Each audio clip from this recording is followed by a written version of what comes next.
Buenas tardes, compañeros estudiantes y compañeras estudiantes.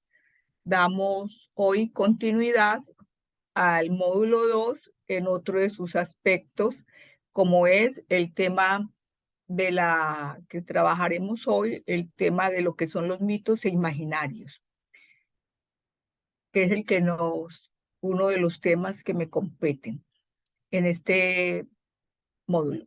Vamos a modo de memoria.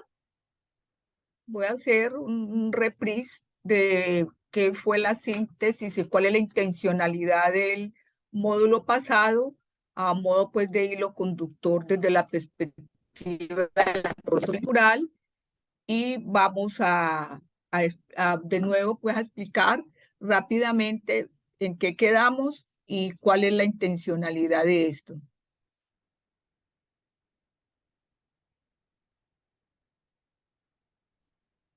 La competencia pues específica de este módulo es analizar los elementos materiales y simbólicos del enfoque de género desde su experiencia personal en la participación política, equidad. Elementos materiales y simbólicos. Es decir, estamos hablando de formas de pensamiento y de conceptualización de cómo la cultura, la orden social al que pertenecemos nos comunica algo. Por eso es competencia pues de la antropología. Dentro de los temas pues que la antropología trabaja y el específico que es su medular es el tema de la cultura. Entonces, decíamos la vez pasada que qué es lo que justifica pues esta presentación. Más allá pues de la evolución de las estructuras y las conjeturas económicas, se subraya la permanencia, las desigualdades en la esfera del trabajo, la educación y otras como la violencia letal. ¿Qué la sustenta, no? Recuerde que al inicio hacía una pregunta citando a Boaventura de Sousa Santos, y en el que nos habla que a problemas complejos estamos dando respuestas muy simples ante un hecho histórico de la magnitud, y nos se convoca a hacer respuestas a preguntas fuertes, respuestas fuertes. Así que acá estamos planteándonos constantemente distintas inquietudes. A cada progreso numérico de las mujeres en tal o cual ramificación escolar o el sector profesional, en tal o cual oficio, la sociedad dominada por hombres inventa sobre pretexto imperativos económicos o simbólicos nuevos medios. Los últimos en aparecer son los empleos precarios y a tiempo parcial, que fue lo que nos dejó la pandemia, como un aprendizaje bastante doloroso para mantener la visión sexual del trabajo, ¿no? Solo una minoría de mujeres mejor dotadas, escolar y socialmente, pues puede transgredir esas reglas y beneficiarse del derecho real del empleo. Es decir, el proyecto de mujeres es un proyecto colectivo, ¿no? No de un grupo de mujeres universalizadas, pero sí el problema de la mujer como tal, de una discriminación que sí es planetaria, ¿no? Así que entonces nos hacíamos a la siguiente pregunta, en el que decíamos que si las mujeres estamos tan bien dotadas, al finalizar la exposición del módulo pasado, y lo estamos bien dotadas porque lo hemos demostrado a nivel profesional y a nivel educacional, ¿qué pasa? Que no ocupamos los puestos de mando y de decisión a nivel político. ¿Cuál es la pregunta? Y entonces siempre los problemas sociales, nosotros vemos la manifestación y la revelación del problema, pero al estudiar los procesos, cómo se dan, desde una manera que nos lleve a la historia, estamos buscando la causalidad. Y cada vez vamos encontrando que a medida que vamos andando en la historia, vamos encontrando la parte más profunda, que son las memorias colectivas, donde se va a conformar pues nuestra identidad colectiva. Porque encontramos al día de hoy que la formación profesional, el ganar ese espacio laboral no ha resuelto pues el problema, ni la discriminación ni la violencia contra las mujeres. Es decir, seguimos teniendo altos índices de letalidad. No todas las mujeres ni en todas las regiones pueden llegar, hablo de Occidente solamente, y el problema discriminatorio sigue. Otra es una de las posibles factores, que es lo que nos interesa también, que ha recaído sobre nosotras mismas. ¿Por qué?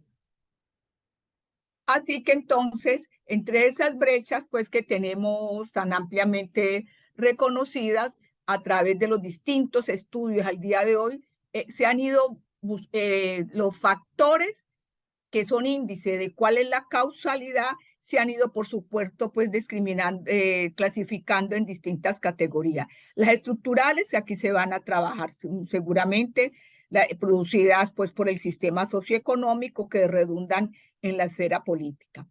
Las culturales ideológicas relativas a las creencias sobre qué es el ser mujer en la sociedad y la distribución de roles y sus efectos en la capacidad, interés y oportunidades de las mismas para acceder al poder político. Relativos a las creencias. Esa es mi competencia, ¿no? Todo lo que tenga que ver con la parte del orden social, que es lo que aquí nos interesa a nosotras, mantener muy en alto el por qué no estamos participando pues en la parte política con el número que supuestamente somos. Entonces nos tenemos que hacer una pregunta e irnos mucho más allá de pensar que tenemos el miedo. Sí, el miedo. ¿Qué ha proporcionado el miedo? ¿Qué causa el miedo? ¿Qué causa el no querer? Eso no simplemente es decir, tiene miedo por y pare de contar. No, hay que dar la explicación y cada vez seguirnos adentrando en ese tema, ¿no? Y entonces, ¿qué nos encontramos a través de la antropología y las ciencias sociales, a través también de la historia? Cuando nos vamos cada vez más que el sometimiento pues de las mujeres no se ejerce únicamente mediante la imposición como hemos visto en los tiempos feudales, ¿no? Que con grilletes o con la quema en hogueras o con la decapitación, sino con el control ideológico, las ideas, la memoria colectiva, la memoria profunda, individual y colectiva, todo ese entramado que va a ser manejado con representaciones, con simbolismos y en el que nosotros tenemos que entrar a mirar qué significa, porque es incluso es mucho más eficaz que el grillete. Por lo tanto, la ideología pues, y las ideas se nutren de los sistemas religiosos, que todas eso mantienen, de filosofías y literaturas con un corte totalmente androcéntrico y cuyos valores sirven pues como modelo de aprendizaje para las sucesivas generaciones. Se sigue mandando ese mensaje como lo vamos a ver, ¿no? Y nosotras lo hemos asumido. Entonces hemos logrado que por capacidades ya ese rol biológico, por esa diferenciación y discriminación con la que inicialmente se quiso hablar, que era que no teníamos dotación ni capacitación, pues los hechos y la evidencia lo ha demostrado. Capacitación y biológicamente no somos ni menos que los hombres en términos de la capacidad intelectiva. Eso entonces es una demostración totalmente abierta. La otra situación es la que estamos hablando del comportamiento ideológico, ¿cierto? Que son mecanismos pues de transmisión generacional del orden social establecido al que pertenezcamos, llámese como se quiera ese orden social, democracia, dictatoriales, todos los especímenes que a lo largo de la historia hemos tenido de formación del orden social, que traduce para nosotros los antropólogos cultura, ¿no? Porque es donde esa dualidad que yo les hablaba la vez pasada de la realidad social, la dualidad, es decir, qué es lo implícito y qué es lo explícito. La realidad social es explícita, pero la interpretamos y la asumimos de acuerdo a esa parte subjetiva que son los implícitos. Y esa dualidad nos va a generar igualmente tensión y en esa tensión va a generar el conflicto y ese conflicto pues va a generar cambios y ese conflicto significa vida, vitalidad social, constante cambio, como lo dice George Simmel. Así pues, que entender la cultura de los pueblos, que hay un comportamiento colectivo, responde al conjunto de creencias, valores y principios transmitidos doctrinalmente a través de todas las instituciones que se refuerzan para que el sistema permanezca, los cuales al fin van a también a configurar una identidad personal. Y las mujeres, pues hacemos parte de ese componente de individuos bajo ese orden social con sus valores y creencias, de cual pues impregnan todo un campo de socialización, como hablamos rápidamente, y cómo la socialización tiene que ver con internalización, con transmisión, con un aprendizaje que no es intencionado, sino que se ve, se observa en el ejercicio y así sucesivamente lo vamos internalizando. Y por lo tanto va a regular las normas de comportamiento y el funcionamiento general que las mujeres lo hemos asumido. Y por lo tanto van a constituir el cauce por donde discurre la suerte de la humanidad. Bueno, dicho eso, entonces ya entendemos que mi posición, porque la perspectiva la perspectiva antropológica en este espacio en el que estoy participando con ustedes. Las políticas institucionales, todas las herramientas que tenemos y que la democracia nos lo permite y que podemos hacer uso de ellas y emplearlas, pues aquí hay otros módulos que van a trabajar ampliamente. Pero estos son pues los factores que hasta el momento hemos, todos los trabajos de investigación buscando la causalidad, esa gran pregunta que nos hacían aquí también los compañeros y que también nos hacemos todas, es la búsqueda de la causalidad, el por qué las mujeres pues no se presentan tan seguidamente en ese debate. Dicho esta memoria, si alguno quiere anotar algo, traigo el argumento antropológico, la definición antropológica de menos sesgo, sino lo más académicamente posible. Se entiende pues como un conjunto de normas, valores, creencias, metas, visiones de la realidad y adaptaciones del ambiente como una conducta humana que es aprendida y compartida por el mismo grupo social, donde las mujeres también, obvio, hemos nacido y somos las encargadas de generar esa transmisión generacional. En la primera etapa de la vida de hombres y niños y niñas, todos, donde la experiencia vital de cada individuo transcurre. Y se desarrolla pues como productor, creador, intérprete y recreador de esos valores culturales. Y ahora, dicho eso, vamos a entrar a este módulo. Quisiera que alguien me hiciera alguna pregunta. No tenemos a nadie más aquí que esté participando, que esté activo. No es tanto una consulta, sino más bien informarle que pues... ¿Aló?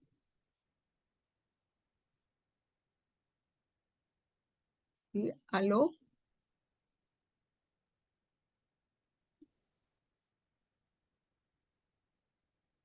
Parece que se cortó la comunicación o... Bueno, seguimos.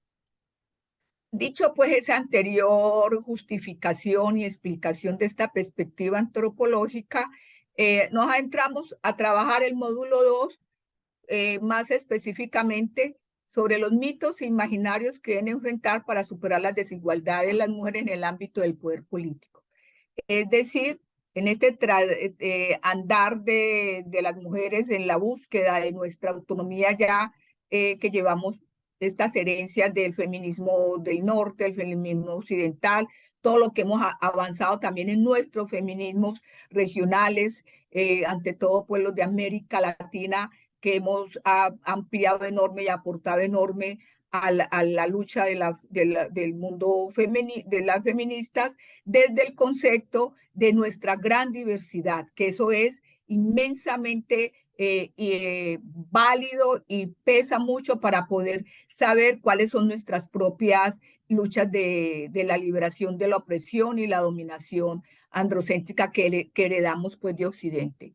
Y me voy a hablar específicamente de los relatos, de las narrativas y de la resignificación del patriarcalismo, ¿no?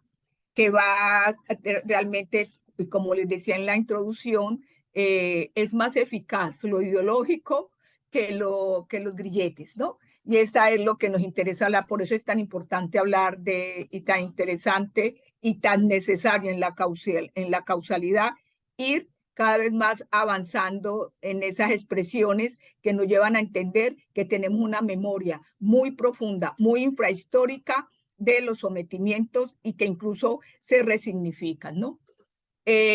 Dice María Flores Estrada de Costa Rica, para empezar ya pues en lo que tiene que ver con el derecho de las mujeres por parte de los estados occidentales modernos, es una consecuencia no deseada de las revoluciones liberales, es decir, el movimiento feminista y todos nuestros derechos es una consecuencia no deseada. y vamos a entender más adelante por qué es una consecuencia no deseada, ¿no? Porque son fisuras que ha dejado la democracia en su naciente momento, como fue con la Ilustración, y que proclamaron la universalidad de los derechos, literalmente del hombre, ¿no? Es decir, siempre está escrito desde aquel momento derechos universales de los derechos del hombre. Es decir, de entrada la invisibilidad está totalmente descrita, pero más adelante van a dejar otras fisuras. Por eso la relación de los estados occidentales modernos al día de hoy total con las mujeres es antes que todo ambivalente, y los adelantos logrados por ellas han respondido más a su propia decisión de luchar por su plena soberanía que a la voluntad política, al pensamiento hegemónico, del dominio hegemónico. Y por eso tenemos que seguir andando para poder romper ese techo de cristal, ¿no? Que es la pregunta que nos estamos haciendo al día de hoy. ¿Qué es lo que más profundo tenemos? Y en mi experiencia desde el tiempo de la pandemia, hay 3 trabajos que salieron en el 21, uno de ellos financiado y promovido por la Fundación Friedrich Ebert. ¿Qué pasó? Es decir, fue una enseñanza tristemente demostrativa de cuál es nuestra condición. Los datos hablan y nos manifiestan que sí seguimos siendo precarizadas laboralmente, discriminadas laboralmente, a pesar de los pesares de todo lo que hemos demostrado, y las estadísticas nos van a demostrar que somos las que más ingresamos a la universidad y las que más nos graduamos y terminamos, ¿no? Entonces, esos indicativos, que luego los vamos a volver factores, tenemos que darles una sustancia y una explicación. En mi experiencia de estos